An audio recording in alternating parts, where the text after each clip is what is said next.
ত্রিদেশীয় সিরিজ একসময় বাংলাদেশের ক্রিকেটের পরিচিত দৃশ্য ছিল, কিন্তু সাম্প্রতিক বছরগুলোতে সেই আয়োজন যেন হারিয়ে গেছে।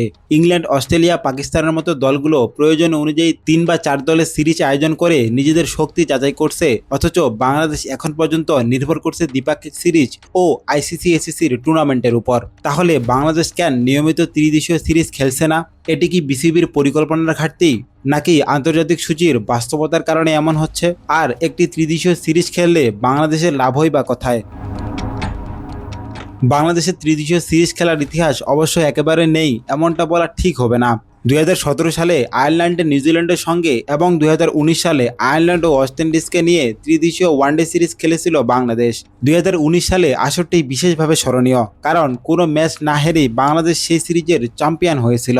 সমস্যা হলো এরপর নিয়মিত এমন সিরিজ বাংলাদেশের সূচিতে দেখা যাচ্ছে না। এর অন্যতম কারণ আন্তর্জাতিক ক্রিকেটের সূচি এখন অনেক বেশি কঠোরাবদ্ধ।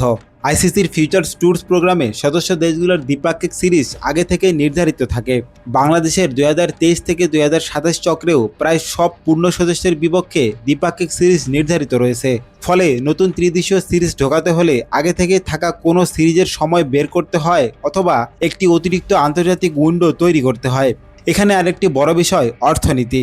বাংলাদেশের মতো ক্রিকেট বোর্ডের জন্য ভারত, অস্ট্রেলিয়া বা ইংল্যান্ডের বিপক্ষে দ্বিপাক্ষিক সিরিজ সাধারণত বাণিজ্যিকভাবে বেশি আকর্ষণীয়। সম্প্রচার স্তর, টিকিট বিক্রি, স্পন্সর এবং দর্শকদের আগ্রহ, সরাসরি সিরিজ আয়োজনের আর্থিক সুবিধা অনেক। ফলে একই সময় ও বাজেট ব্যয় করে একটি ত্রিদেশীয় সিরিজ আয়োজনের বদলে দ্বিপাক্ষিক সিরিজকে অগ্রাধিকার দেওয়ার প্রবণতা তৈরি হয় স্বাভাবিক। তবে ক্রিকেটের দিক থেকে ত্রিদেশীয় সিরিজ সুবিধা যথেষ্ট। একটি দল শুধু একটি প্রতিপক্ষের বিপক্ষে বারবার নয়, ভিন্ন ধরনের 2 দলের বিপক্ষে খেলতে পারে। ফলে ব্যাটিং বোলিং কম্বিনেশনের পরীক্ষা, বেঞ্চের খেলোয়াড়দের সুযোগ এবং ভিন্ন কন্ডিশনে পরিকল্পনা যাচাইয়ের সুযোগ বাড়ে। বিশ্বকাপের আগে 2019 সালের আয়ারল্যান্ড ত্রিদেশীয় সিরিজ বাংলাদেশের জন্য ঠিক এমনই প্রস্তুতির প্ল্যাটফর্ম ছিল। র্যাঙ্কিংয়ের ক্ষেত্রেও ভালো ত্রিদেশীয় সিরিজ সহায়ক হতে পারে। তবে এখানে একটি ভুল ধারণা দূর করা জরুরি। ত্রিদেশীয় সিরিজ খেললে র্যাঙ্কিংয়ে কয়েক ধাপ উঠে যাওয়া নিশ্চিত নয়। আসল বিষয় হলো কার বিপক্ষে কত ম্যাচ জিতেছে, প্রতিপক্ষের র্যাঙ্কিং কত এবং ম্যাচের ফলাফল। অর্থাৎ শক্তিশালী 2 দলের বিপক্ষে জয় পেলে লাভ বড় হতে পারে, কিন্তু শুধু বেশি ম্যাচ খেললেই র্যাঙ্কিং বাড়ে না। তাহলে এটি কি টিম ম্যানেজমেন্টের দোষ? সরাসরি তা বলা কঠিন।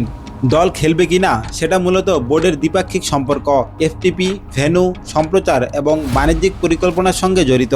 তবে বিসিবি চাইলে বিশ্বকাপের আগে নির্দিষ্ট উইন্ডোতে ত্রিদেশীয় সিরিজ আয়োজনের উদ্যোগ নিতে পারে। পাকিস্তান যেমন 2025 সালে নিউজিল্যান্ড ও দক্ষিণ আফ্রিকাকে নিয়ে এবং 2026 সালের অক্টোবর-নভেম্বরে ইংল্যান্ড ও শ্রীলঙ্কাকে নিয়ে ত্রিদেশীয় ওয়ানডে সিরিজ রেখেছে। সেটি দেখায় পরিকল্পনা থাকলেও এফটিপি এর মধ্যেও এমন একটি সিরিজের জায়গা তৈরি করা সম্ভব।